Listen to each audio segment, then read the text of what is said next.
انسان کی تخلیق کے بعد اللہ نے اس کی رہنمائی اور ہدایت کا سلسلہ بھی شروع کر دیا۔ اللہ تعالیٰ نے اپنے منتخب بندوں، انبیاء اور رسولوں پر اپنے احکامات نازل فرمائے، جنہیں صحیفے اور آسمانی کتابیں کہا جاتا ہے۔ حضرت ابو ذر غفاری رضی اللہ عنہ بیان فرماتے ہیں کہ میں نے رسول اللہ صلی اللہ علیہ وآلہ وسلم سے پوچھا کہ یا رسول اللہ نے کتنی کتابیں نازل فرمائی ہیں؟ آپ صلی اللہ علیہ وآلہ وسلم نے جواب دیا کہ 16 صحائف اور 4 کتابیں، جن میں سے 50 صحیفے حضرت شیس علیہ السلام پر اور 30 صحیفے حضرت ادریس علیہ السلام پر، 10 صحیفے حضرت ابراہیم علیہ السلام پر اور 10 صحیفے حضرت موسیٰ علیہ السلام پر تورات سے پہلے نازل ہوئے، اور ان کے علاوہ 4 کتابیں تورات، انجیل، زبور اور قرآن مجید نازل فرمائی۔ تمام آسمانی کتابوں اور صحیفوں کے نزول کا طریقہ وہی تھا، جو اللہ تعالیٰ اپنے انبیاء سے بات کرنے کے لیے استعمال فرماتے ہیں۔ قرآن مجید کی سورت الشورى کی آیت نمبر 51 میں اللہ تعالیٰ وحی کے مختلف طریقے بیان فرماتے ہیں، اور کسی بشر کا یہ مقام نہیں کہ اللہ اس سے کلام کرے سوائے وحی کے، یا پردے کے پیچھے سے، یا وہ کسی فرشتے کو بھیجتا ہے پھر وہ وحی کرتے ہیں اللہ کے حکم سے جو وہ چاہتا ہے، بے شک وہ بلند مرتبہ حکمت والا ہے۔ وحی کی پہلی قسم میں اللہ تعالیٰ نبی کے دل میں کوئی بات ڈال دیتا ہے جسے وہ پورے یقین کے ساتھ محسوس کرتا ہے کہ یہ القاء یا الہام اللہ کی طرف سے ہے۔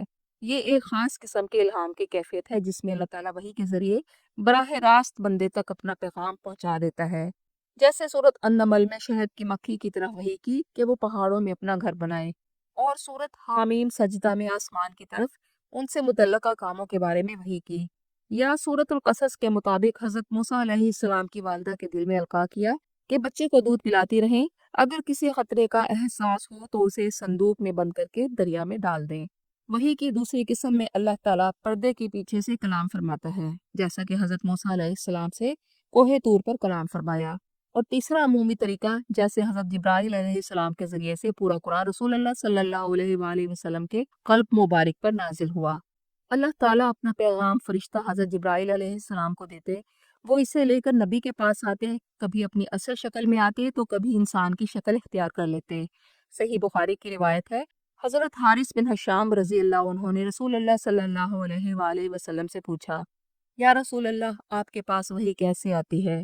رسول اللہ صلی اللہ علیہ وآلہ وسلم نے فرمایا، کبھی وحی میرے پاس گھنٹی کی آواز کی مثل آتی ہے اور وہ مجھ پر بڑی سخت ہوتی ہے، بس جب وہ کیفیت وحی مجھ سے دور ہو جاتی ہے تو میں اس بات کو یاد کر چکا ہوتا ہوں، اور کبھی فرشتہ انسانی شکل میں میرے پاس آتا ہے اور مجھ سے کلام کرتا ہے، بس جو وہ کہتا ہے میں یاد کر لیتا ہوں۔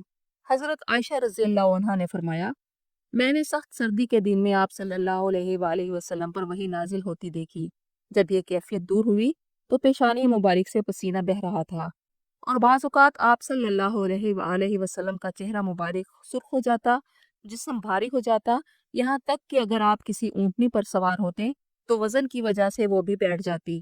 یہ اس بات کی علامت تھی کہ یہ کوئی عام انسانی کلام نہیں بلکہ یہ اللہ کا کلام ہے۔ اللہ تعالیٰ نے اپنے صحیفے اپنے انبیاء اور رسولوں پر وحی کے ان طریقوں کے ذریعے نازل فرمائے۔ صحیفے دراصل چھوٹی چھوٹی تحریریں ہوتی تھیں جو پتھر کی تختیوں، چمڑے کے تماروں یا ہڈیوں پر لکھی جاتی تھیں۔ اللہ کی شان اس سے بہت بلند ہے کہ وہ کسی انسان سے براہ راست بغیر حجاب کے بات کرے۔ اس نے اپنی حکمت کے مطابق اپنے انبیاء اور رسولوں تک اپنا پیغام پہنچانے کا جو طریقہ چاہا اختیار فرما لیا۔ جیسے حضرت موسیٰ علیہ السلام پر نازل ہونے والے ابتدائی 10 احکامات پتھر کی تختیوں پر لکھے ہوئے تھے، حضرت ابراہیم علیہ السلام اور حضرت ادریس علیہ السلام کے صحیفے چمڑے کے توماروں پر لکھے تھے، اور چمڑے کو پروسیس کر کے پہلے لکھنے کے قابل بنایا جاتا تھا، اسے لمبائی میں جوڑ کر ایک سکرول کی شکل دے دی جاتی تھی۔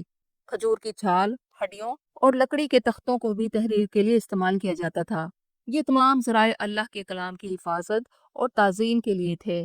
مقصد یہ تھا کہ وحی کا متن محفوظ طریقے سے اس قوم کا نبی اپنی قوم تک پہنچا سکے۔ حضرت ابو ذر غفاری رضی اللہ عنہ فرماتے ہیں کہ میں نے رسول اللہ صلی اللہ علیہ وآلہ وسلم سے پوچھا، یا رسول اللہ، حضرت ابراہیم علیہ السلام کے صحیفوں میں کیا چیز تھی؟ آپ نے ارشاد فرمایا کہ وہ سب ضرب الامثال تھی، یعنی صرف ایک اللہ کی عبادت اور شرک سے بچنے کا حکم دیا گیا، بت پرستی کی تردید تھی اور خالص توحید کی دعوت، نیکی کرنے والے کے لیے انعام اور برائی کرنے والے کے لیے عذاب کی وعید تھی۔ اعمال کے نتائج دنیا اور آخرت دونوں میں بتائے گئے۔ دنیا کو ایک گزرگاہ قرار دیا گیا اور انسان کو مسافر کی طرح دنیا میں رہنے کی نصیحت تھی، اور آخرت کو اصل ٹھکانہ بتایا گیا۔ اخلاقی اور معاشرتی اصول تھے جن میں والدین کی خدمت، مہمان نوازی، سچائی اور عدل، محتاجوں اور یتیموں کی مدد شامل تھی۔ آپ صلی اللہ علیہ وآلہ وسلم نے فرمایا کہ صحف ابراہیم میں یہ لکھا تھا کہ عاقل کے لیے ضروری ہے کہ اس کے اوقات 3 حصوں میں تقسیم ہوں، ایک حصہ اپنے رب کی عبادت کے لیے، دوسرا حصہ اپنے نفس کا محاسبہ کرنے کے لیے، اور تیسرا حصہ حلال روزی کے لیے محنت کرنے کے لیے۔ ایک روایت میں یہ بھی آیا ہے کہ صحف ابراہیم میں یہ بات لکھی تھی کہ اے بادشاہ، میں نے تجھے اس لیے بادشاہ نہیں بنایا کہ تو خون بہائے یا مال جمع کرے، بلکہ اس لیے کہ مظلوم کی دعا تجھے بے بس نہ کر دے، کیونکہ مظلوم کی دعا کے سامنے کوئی رکاوٹ نہیں ہے۔ حضرت ابو ذر غفاری رضی اللہ عنہ نے پھر عرض کی کہ یا رسول اللہ، حضرت موسیٰ علیہ السلام کے صحیفوں میں کیا چیز تھی؟ آپ صلی اللہ علیہ وآلہ وسلم نے فرمایا کہ سب کی سب عبرت کی باتیں تھیں۔ مثلاً میں تعجب کرتا ہوں اس شخص پر جس کو موت کا یقین ہو، پھر بھی وہ کسی بات پر خوش ہو۔ میں تعجب کرتا ہوں اس شخص پر جو دنیا کی حوادث، تغیرات اور انقلابات وقت دیکھتا ہے، پھر بھی دنیا پر اطمینان کر لیتا ہے۔ اور میں تعجب کرتا ہوں اس شخص پر جس کو عنقریب حساب کا یقین ہے، لیکن پھر بھی نیک اعمال نہیں کرتا۔